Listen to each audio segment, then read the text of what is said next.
Buo ang suporta ng pamunuan ng Philippine Table Tennis Federation para kay Pinay table tennis player Ian Lariba. Ayon kay PTTF President Ting Ledesma, hanggang sa huling mga araw ni Lariba bago ang opening ng Rio Olympics ay todo ensayo pa rin ito para masiguro na makakaya niyang maipanalo ang kanilang unang asignatura kontra kay Adriana Diaz ng Puerto Rico. Narito ang report ni Arian Malyare. Simula sa Sabado ay masusubok na ang lakas at diskarte ni Pinay table tennis player Ian Lariba sa Rio Olympics. Ang makakaharap ni Lariba sa kanyang first assignment sa Olympic Games ay si world number 80 Adriana Diaz ng Puerto Rico. Sa panayam ng PTV Sports, ibinahagi ni Philippine Table Tennis Federation President Ting Ledesma na walang inaaksayang panahon ngayon si Lariba sa Rio.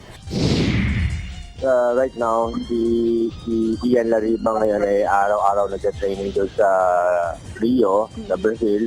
So, niya na, nakafocus na siya sa mga weak points ni Adrian Diaz ng Puerto Rico.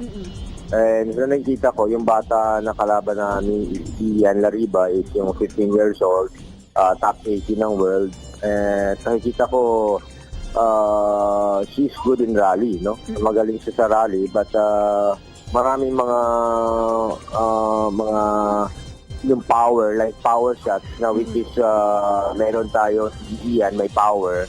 Medyo nahihirapan siya sa na i-return yung mga tira na pag-power na. So kailangan ni Ian yung mga intensive training sa power niya, consistent sa power niya, para na sa ganun, mahirapan si Adrian na maibalik yung mga, hindi niya basta-basta may return yung mga bola na katulad ng mga with strong point ni Adrian Diaz at which is balik ng bola.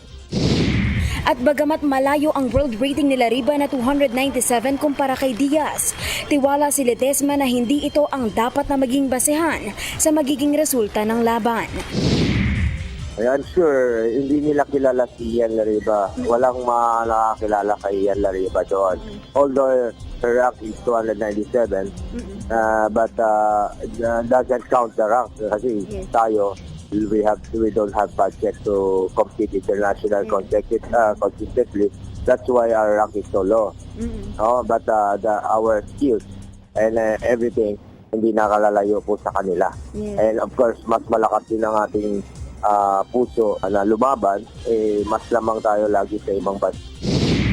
Si Lariba ang kauna-unahang Filipino table tennis player na nakapasok sa Summer Olympics, kung saan siya rin ang napili bilang flag bearer ng Team Philippines sa opening ng 31st Quadrennial Games sa Biyernes. Arian Malyare, PTV Sport.